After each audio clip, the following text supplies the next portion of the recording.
80% мұсылмандар алаяқтар дей ма? Анау Ринат деген сайын, ақын деген сайын артық сөйлеп кете береді екен, Бұл жерде бір нәрсе айта кетейінші, Араке.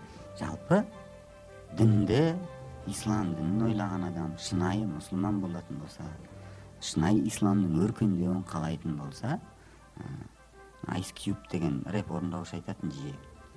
Сіз ислам дінін қабылдаған адамсыз ғой десе, жоқ, мойындамайды. Неге мойындамайсыз десе, өйткені менің бойымда ұялатын нәрсе көп дейді. Мен сондықтан мұсылманмын деп айтуға ұяламын. Ертең басқа мұсылман менің қателігімді қайталамасын. Мен сізге факт айтайын.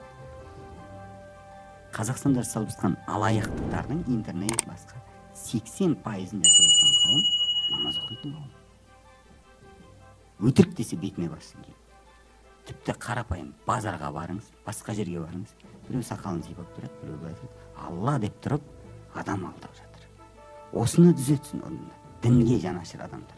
Мен өзім 4 қыздың әкесімін. Мен 5-ке білем. Мен қазір қызымның басына паранжа кигізіп қойғаннан оның жүрегінде иман пайда болмайды. Ол мұсылман болмайды. Ол біздің кешегі домалақ аналарымыздың, дүзей аналарымыздың, гауһар аналарымыздың ұлылығын кешегі көз алдымыздан көрген қазақтың ұлы әйелдерінің бірі, ұлы еңбек ері, кеңес үкіметін мойындатқан қазақтың қаршадай қызы болған Кәмшат Дөненбаеваның жолы менің қыздарыма сабақ болса екен деймін. Мен соны сіңірсе екен олар соны таныс екен деймін. Ал киім, бұйым, сақал, тоқал ол ешқандай да мұсылманшылықтың не болмаса басқа діншілдіктің көрінісі емес. Ол тек адам айнасы ғана. Мен мысалы Түркияда тігілген костюм кисем түрік болып кетпеймін. Ресейде тігілген аяқ киім кисем орыс болып кетпейтін шығармын. Дұрыс па? Қытайда тігілген киім киіп Қытай болып кеткен жоқ ешқайсымыз. Не да ол? Киім, атрибутика. Демек, бұны бір-ақ жерін түсінуіміз керек. Бұл біреулерге керек болып отырған нәрсе. Мен толыққанды келісем. Қазір біздегі діни ұйымдарды барлығын қадағалауға алу керек. Олардың ішінде не әңгіме айтылып жатқан бір Алла біледі. Сіз баған сұрақ қойасыз, ойбай яссауи жарат деген әңгіме шығып сол рас па? Мен бұл әңгімені 2011 жылы естідім. Бір ортада отырғанда ана жер жарып жеру керек деген. Аттарын айтпай ақ қойын, кім айтқан? Қандай орта болды?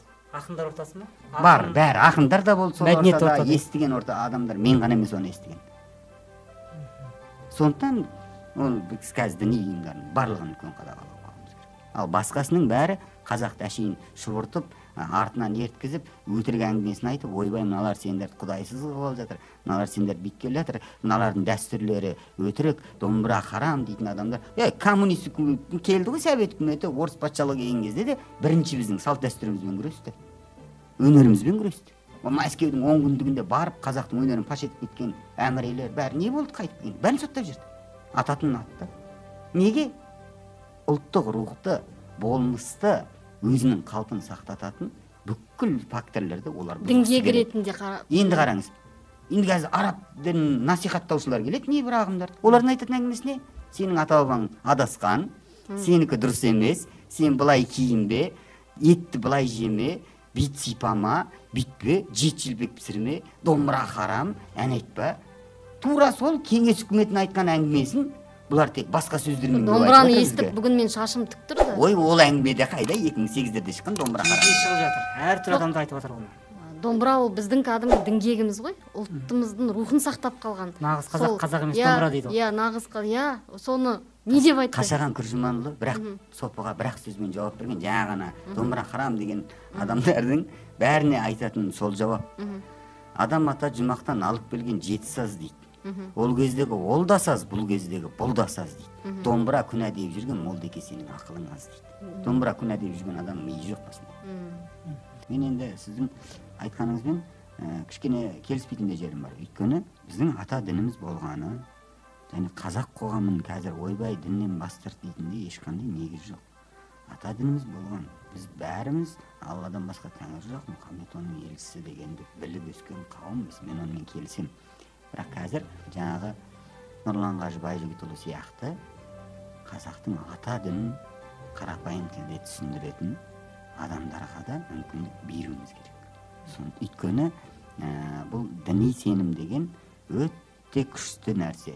Одан қазір бірден бас тарт десең, бұл агрессиялық жауапқа алып келеді. Жоқ, оған ешкім бас тарт деп жатқан жоқ. Бірақ біз мемлекеттің қаржысымен насихаттау бір бағытты. Енді қараңыз, егер ұлттық арнада сол діни ағымдардың күнделік насихатын кері бұрып, жаңағы Нұрекеңдер сияқты қоғамға дұрыс ой салылатын, олардың ойын түзей алатын бағдарламалар болатын болса, керісінше ондай болу керек.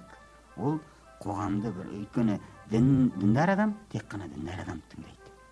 Ол кәсім шалбар киген адам тыңдамайды. Өйткені оның көзінде олар мүлдем құдайсыз деп ойлайды олар.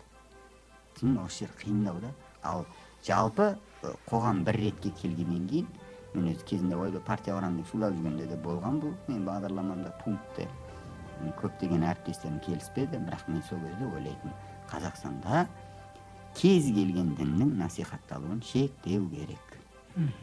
Біз тым көп жерде рұқсат береміз. Мұсылман діни сауатын мешітте алсын. Басқа діннің өкілі өзінің ортасында алсын. Ешқандай да бір мемлекеттік телеарнада, не болмаса мемлекеттік білім беру ошақтарында уағыз айту, дінге тарту, оның барлығына толықтай тыйым салыну керек деп ойлаймын. Және сіздің айтып отқан ойыңызбен бір жағы келісемін, бірақ ол үшін уағызшыда нақты бағдар болу керек. Ол түсіндіретін адам өз айырлықты, тағы басқа нәрселерді түсіндіріп отырып айту керек. Ал бірақ өкінішке орай көп мекемелер, ол жаңағы тетіктерді пайдаланып отырған мекемелер, олар қайта одан сайын жаңағы елді бір белгілі бір бағыттарға насихаттап кетуі мүмкін да. Мысалы біз теолог деп маман тартамыз, бірақ ол теологымыз шын мәнінде бір ағымның өкілі болып шығады. Зерттеп көрсек, оны телевизордан көріп отырған адам, оның ол жаңағы теріс дінді насихаттап отырған адамның сөзі анау қалаулымнан да зиян екенін түсінбейді. Оны айтсаң, мына бағдарламаны жабайық деп, одан да алдым мен қалаулым жағында. Негізінде екеуі де жабылу керек. Бірақ әркімнің өзінің жаңағы бір айтатын өтірік. Ассалаумағалейкум, менің бұл видео үндеуім депутат Ринат Зайтовқа қатысты. Кеше өзінің Тәңіршілге берген сұхбатында айтыпты, Қазақстанда 80% мұсылмандар, намазхандар алаяқ депті. Сіз кешіріңіз, Ринат.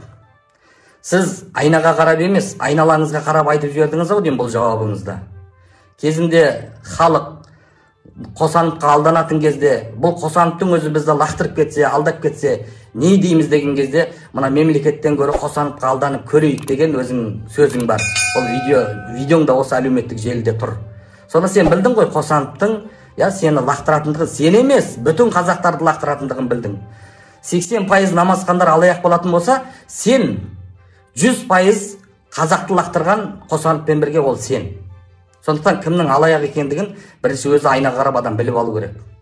Қараңыз. Ал екінші, осы бүтін Қазақстандағы намазхандардан 80% намазхандардан сізден кешірім өтінеміз.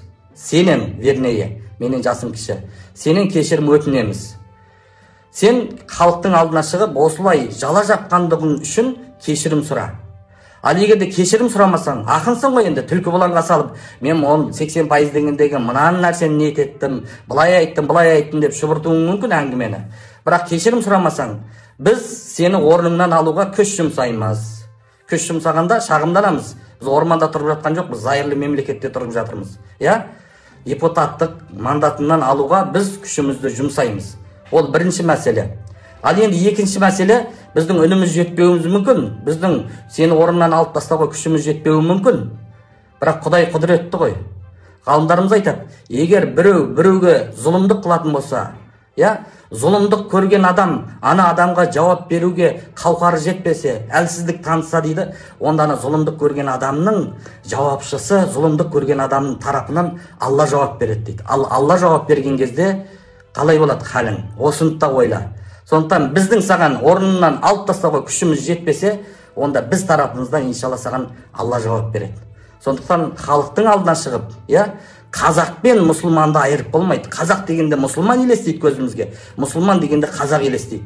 Сондықтан 80% мұсылмандардан емес, бүтін қазақтан осы видео үндеу жасап, бүтін халықтан, қазақиядан кешірім сұрауыңды біз талап етеміз. Алла сақтасын. Біз айтпаймыз ғой, бір депутат бір жерді жеп кетсе, депутаттардың барлығы жемқорлар деп айтпаймыз ғой, 80% жемқорлар деп айтпаймыз ғой. Сол сияқты 80% мұсылмандар, 80% намазхандар, сен алаяқ дегенің үшін мұсылмандардың алдында жауап бер. Ал Алланың алдында оның жауабын өзің бересің.